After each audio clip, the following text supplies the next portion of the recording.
You seem so much bigger than me. Because I'm nearer the Oh, camera. no, yeah. Hey ballerinos, I'm here with Lauren, who happens to live with me. She's really delighted that I've made her do this. Yeah. As you can see from like how many videos I've been in the past since living here for about 2 years? Yeah. She does have a YouTube channel. It's not my fault she doesn't use it. All the videos are privatised. For reasons. To be fair, all of the ones from when I first started this channel are private. No one needs to see what 15-year-old me had to say. Just to update, I think Bob's on wine. I've got a pear and apple tea because, unbeknownst to me, I had a sip of gin, and that totally does me in, and I had to have a 2-hour nap before filming it. Yeah, we were like, we'll get back from food and we'll film, and then Lauren accidentally touched gin and then destroyed. It entered like my radius, so I had to cleanse. It was in the periphery. We can't have that. Yeah, we went to a bottomless brunch. That was good. There was much rum. I had about 6 white Caribbeans. You and Andrew had about 8 cocktails each. We were trying to get through the entire menu, as you should do at a bottomless brunch. That's where we are, emotionally and personally. What were we going to talk about? We're going to talk about Tory Scum. Let's go there. So the Tories this week voted against giving poor kids food, and their defence for this was that someone in Parliament called them Tory Scum. Mean to me. Someone was mean to me, so I'm going to starve kids. It's not the hill you think it is. I keep forgetting his second name, but like Marcus, the footballer. Rashford. Yes. So he's been retweeting like businesses that have been supplying free school meals. Yeah. I saw there was this other MP, of course Tory, being like, well, I'm glad that businesses have enough money to give away free meals now. Oh. Hope they don't come crawling after us for more like government support. And literal, like, hospitality in this country because of Corona is dying. They're suffering. They're really struggling. If you can help anywhere locally, you should. Don't give me money to spoons, for fuck's sake. Yeah, fuck spoons. But they're really suffering. The difference is the tiny smidgen of profit margin they have. They're like, well, if we can feed children who don't have food, that's a good idea. As opposed to Tories who've just increased their wage and gone, but feeding kids, that's too far. Too much. I like how they're like, we fed them like during the last lockdown, we don't need to do it again. Once is enough. They should have made it last. All the bread. I hate them. And it's like the sympathizers that are commenting like those really budget like shops underneath, just like dry pasta, tin of tomatoes. It's like, do you expect people to live on that forever? Because the situation in our country currently is lots of people don't earn as much as they need to survive. Hi, been there. Hi, you're there. I'm doing an apprenticeship. I really like it, but it's like £4.90 an hour. Yeah. So that's a bit. People, and we're both in the lucky position where we don't have kids who we need to feed. We've got 2 cats. We've got the cats. They need feeding. That's the extent of it. I also hate because you always get people who are like, but they bought cigarettes with their money. I don't think you've experienced the stress that comes with poverty if you don't understand why people in poverty often smoke. I mean, working class have cigarettes. People in Parliament have cocaine. Yeah. Cigarettes are way cheaper than cocaine. What are you talking about? They can get their cigarettes subsidised. No, they can't. They can get their beer subsidised. I saw like someone like subsidise like 60p for petrol, like for a 330-yard journey, I think it was. Really? Yeah. Oh. The local MP from where I was living before I moved to Liverpool is one of the people who voted against this. Is basically never in his constituency. Is taking out the money to have 2 or 3 homes. Because he needs them, but kids don't need food. He needs more houses. Just reminds me of like the Too Many Spirits, where the person was growing like weed in the house. And so like, too much weed in my house, I have to live in the loft next door. We knew it was going to reach this point where we immediately started talking about watching halfway through. I mean, those were the two main ideas for the video. We will talk about BuzzFeed Unsolved and Tories. Professor says, eat the rich. I support this notion. I stand with the professor on that.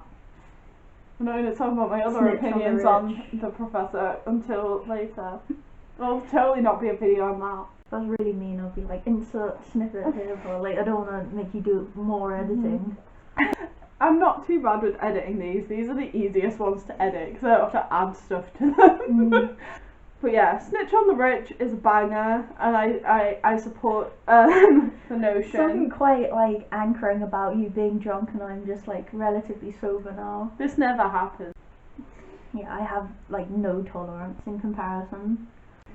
Yeah, you had a nap for 2 hours, and then I drank wine for 2 hours. I had a few bags of skips and I'm back to normal. Cat. We have 2 cats. You have never seen the second cat because she is a mystery unto herself. My cat. Look all shy about you. She's my cat. My cat. No more needs to be said about the Eldritch Horror. Surprised she hasn't started screaming yet because I'm not in the bedroom. She will soon. We're 7 minutes in. Oh. Give her 3 more minutes and I reckon she'll be screaming. I have no idea what the fuck we're talking about. My brain's gone It was mush. the Tories and it was Watcher. Big opinions here of bobbinsleak.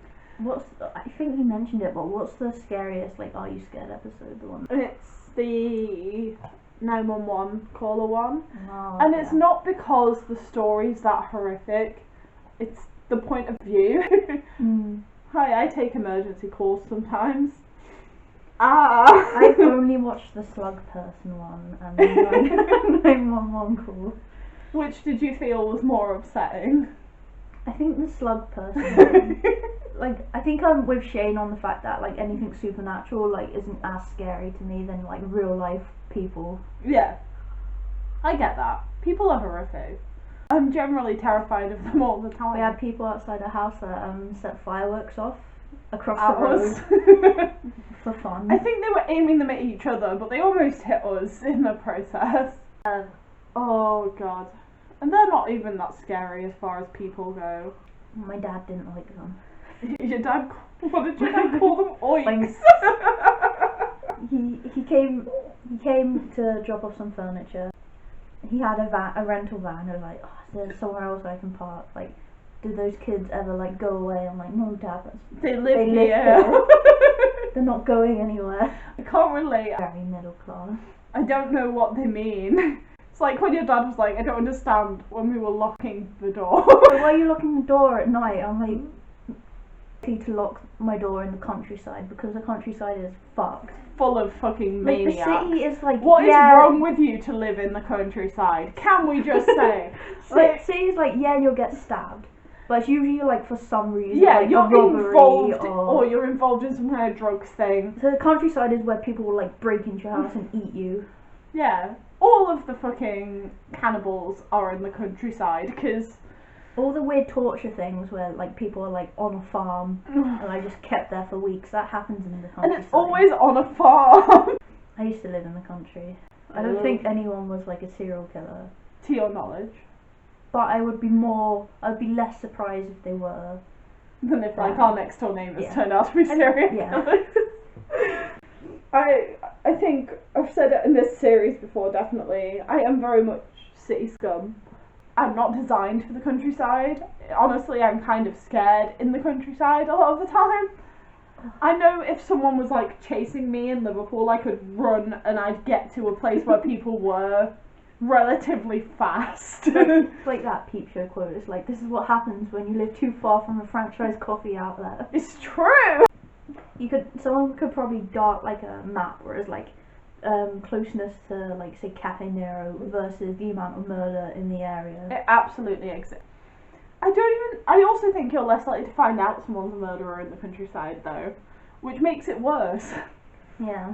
Like, at least if you find out fast that someone's a murderer, they're gonna murder less people. I like to think it's like a Hostel-esque situation where it's like a underground high class group of countryside people like killing just regular city scum. I think more of in a hot fuzz way. Like the greater good.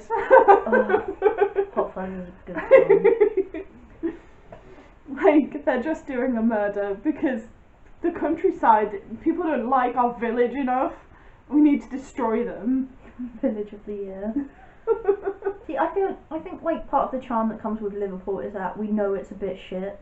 I love it here. I would never leave, but also I think part of what I love is it's a very working class city, and I think that's why I die in a lot of other cities, is that there is such a middle class stance to it, because like in Manchester, that they call that like the south of the north. The right? south of the north. Having said that, they're the ones who've stood up lately, so kudos to Andy Burnham. Oh, I like how the Manchester tier 3 thing went down. It was basically like the government being like, we're going to put you under tier 3. Manchester being like, no. It's like, can we ever talk about this? It's like, can we put you under tier 3? It's like, no. It's like, talks collapse. That was the headline. It was so they were so now they're under tier 3. They've been forced to by the They were government. absolutely willing to negotiate as well. It's disgusting. Also, like, Greater Manchester is a huge area. I think people underestimate how big that area is. I think a lot of people are thinking of Manchester, the city, like itself. Greater Manchester goes out to like Bolton. I've been to the actual city bit. I grew up next door to Greater Manchester. God, there are some areas there that need money more than places here. I think Yorkshire are under tier 3 now as well. I think most north is, to my knowledge. I'm shocked by the fact London's only tier 2. Nottingham's still not tier 3, even though they have the highest rates of infection. But they're Tories, so... I feel like Liverpool being the first to be under tier 3 was punishment for us voting Labour. They can suck my dick. No, they can't. I'd never let a Tory suck my dick. Like, one of our tattooers, we could do a little promo. Cheeky One of promo. our tattooers called Becky, who works at, I think, Moonshine Tattoos, is it? Yeah. Is doing a print which is just like, fuck the Tories. We It's wanna £10. get, like, It all goes to... words? It all goes to food banks. I'm going to put a thing up of it now. well, our plan is to put it like on the wall. And So then whenever someone like comes in and like just sees fuck the Tories, they'll know when to leave. we're aiming I high. saw Sammy did a tattoo just saying fuck the Tories as well today. I think I'll get a tattoo of it eventually. I wanted a tattoo of a guillotine. Yes. I support the fat baby notion. Rest in peace, fat baby. Right. We will call this here. Because I have like 12 minutes to edit. So, thank you for watching. Leave a comment letting us know if you will destroy a Tory this week. To summarise, I think it's fuck the Tories, don't live in the country, subscribe to Watcher. And if you enjoyed this, give me a cheeky like and subscribe as well. And we'll see you guys later. Bye! Right, shit. Finger guns. Finger guns. Very bisexual I of did you. thumbs up.